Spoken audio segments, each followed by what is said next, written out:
we can do is we can actually move around a bunch of the elements. So you guys can see inside. About 2 weeks ago, I finally got to present my app to the community. But I'm getting a little bit ahead of myself. Let's rewind a bit.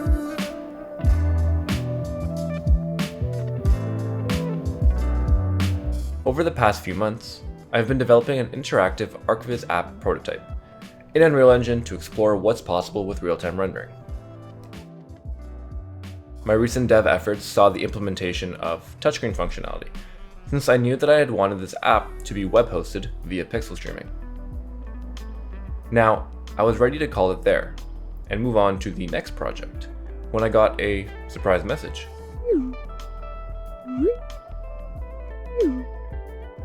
Looks like I got my work cut out for me.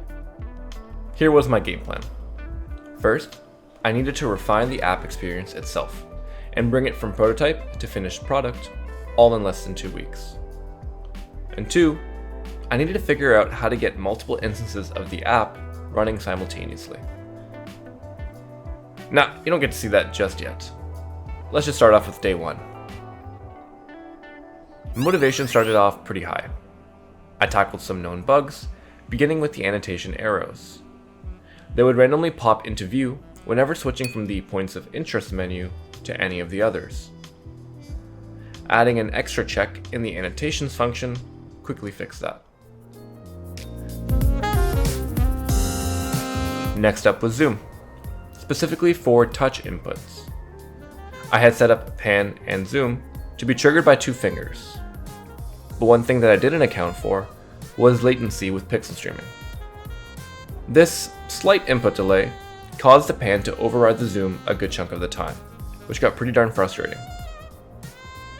My fix was to add a slider in the UI that lets the user control the zoom. So much more consistent. Time for some quality of life improvements. I now had a pretty robust navigation system with easy swapping between touch and mouse inputs. So I added a quick pop-up that lets you choose your device type and shows the appropriate tutorial menu.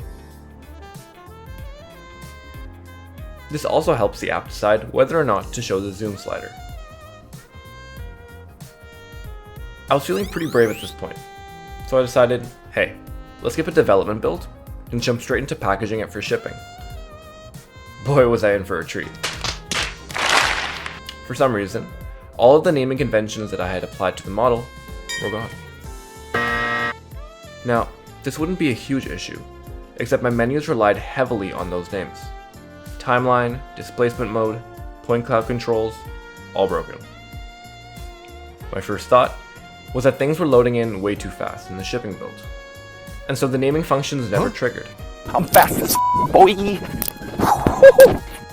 Since I had all of my models organized into sublevels, I instead wrote a function that would load each one at game start while keeping track. Once all of the levels were fully loaded, it would fire a naming function for all of the loaded levels. Unfortunately, this didn't work, and motivation took a nosedive. But on the bright side, switching to asynchronous level loading did fix a bottleneck that I didn't know I had. The app used to take about 20 seconds to start, now it's half that. My next test was to tackle the naming convention function itself. I was doing a switch on string node, which required an exact match. As a test, I added the new names that I saw in the shipping build, and then mapped them out to the correct actors. And would you look at that, it worked. Always the smallest things, I swear. Every bug's a learning opportunity, and this one taught me that an actor name in editor is not the same as the one in the shipping build. The second build bug that I'd found was that the sliders weren't very responsive for touch input. I would often click right through the UI and accidentally trigger orbit. This was quickly fixed by overriding the touch capture function in the slider, so that it always gets top priority. Let's check in on the motivation graph real quick. Yeah, it's pretty low right now. I think it's time to take a break for something easier. Modeling out the interior. This was actually a task that I had been procrastinating since the beginning. But seeing that I was going to be presenting in the space in just about a week, I thought it best to model it out for exploration. Using these reference photos, I whipped up a quick model, imported it into Unreal, added materials and lighting,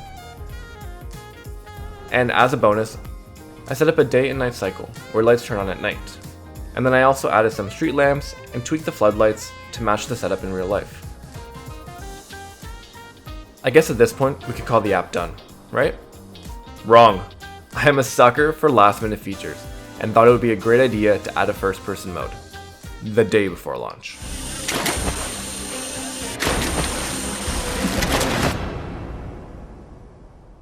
What? This was actually suggested by one of the comments in my previous video. Shout out to Hugo Builds.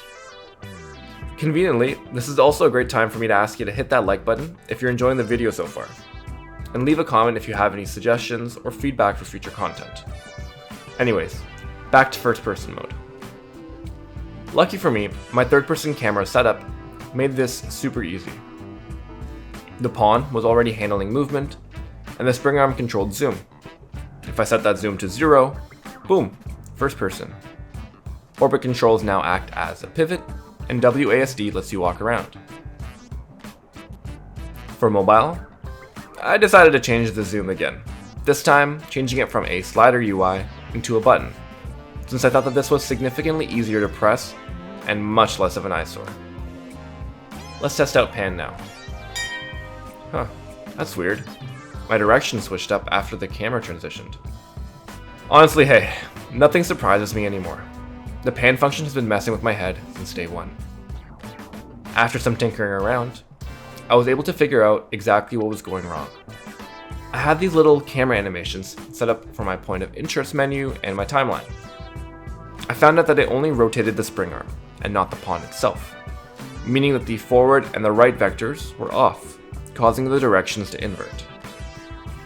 My fix? Pull direction vectors directly from the camera itself. Much more reliable no matter the camera animations that I throw at it. With that done, I turned my focus to the last big task of the app, mobile menu scaling. The sizes of the buttons were really hard for me to press during testing, so I can only imagine the difficulty that the community might have with it. Now, this was an easy enough fix. When a mobile user is detected, I simply scale up all UI buttons by 1.5 times. Way better now. After some minor bug fixing, adding tooltips, and color grading, the app was finally ready for its last shipping build. You sure about that?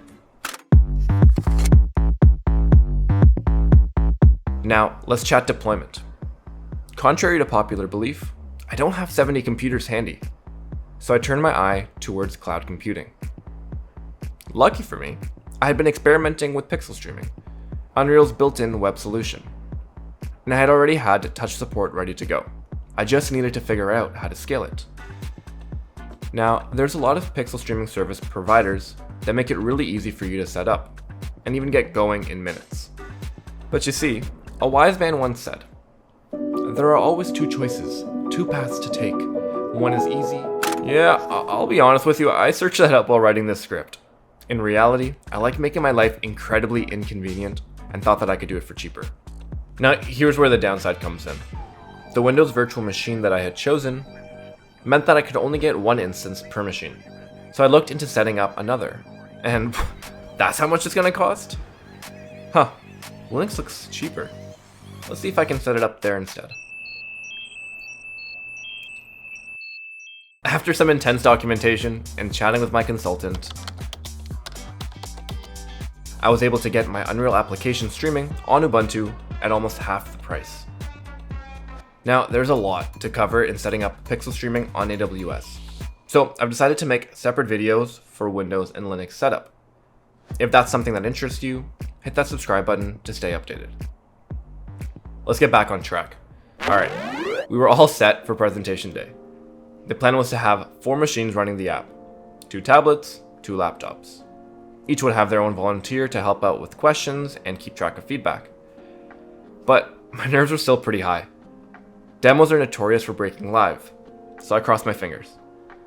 I got to the youth house where I was presenting and, well, I'll let the video speak for itself.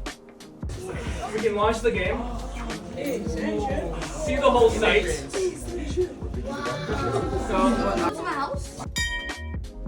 So you can orbit around the site. If you wanted, you could dive right in. See the ground floor. I know in real life we can't control the weather, but you know here you can change the time of day. And then winter. There's a bunch of snow on the ground. It doesn't look like much when you're at this level, but if I zoom back out, you can see that the entire floor is that little bunch. And maybe now the youth house. What we can do is we can actually move around a bunch of the elements. So you guys can see inside. Showing you is one thing, but I brought 4 devices where you guys can actually try the app if you would like. I don't know if anyone interested. Trying it? Yeah? Okay. Try it over here. What a thrill. Man, time flew by that evening so fast. The general feedback was overwhelmingly positive. Yo! Is it cool? Yeah! It's like building your own game. Yeah, I'm not gonna lie, this is impressive. People were genuinely excited to see their own neighborhood from a completely new perspective. Both the kids and the parents expressed interest in having the app available to explore at any time, which seems like a fitting final step in my Russell Heights hub journey. Of course, there were a few random bugs and some unexpected takeaways. For example, the youth didn't care much about the functionality or detailed annotations. Instead, they jumped straight into first-person mode and tried to find their house. So glad I added that feature again. It was wild watching real users interact with the app in ways I hadn't anticipated. I always thought that the true value of the app was the amount of embedded design information. You know, the ability to let people visualize the different phases of a construction site and even understand the motivations behind each design decision. But for the community, the real draw was exploration. They didn't really care how it was made, as much as they cared about how it felt to experience. I received a lot of suggestions about making the app more interactive. Kids wanted to be able to shoot hoops, punch the beanbags, or jump into the netting. They even suggested adding more play structures, like a swing set or a slide. Swings will go right here. Okay. The slide will go right here. One feature that they absolutely loved was the time of day menu, especially cranking the snow to max every chance they got. I think they were really trying to turn the court into a skating rink. Typical Canadian. All jokes aside, I'm incredibly honored to have had this opportunity to present the app to the community.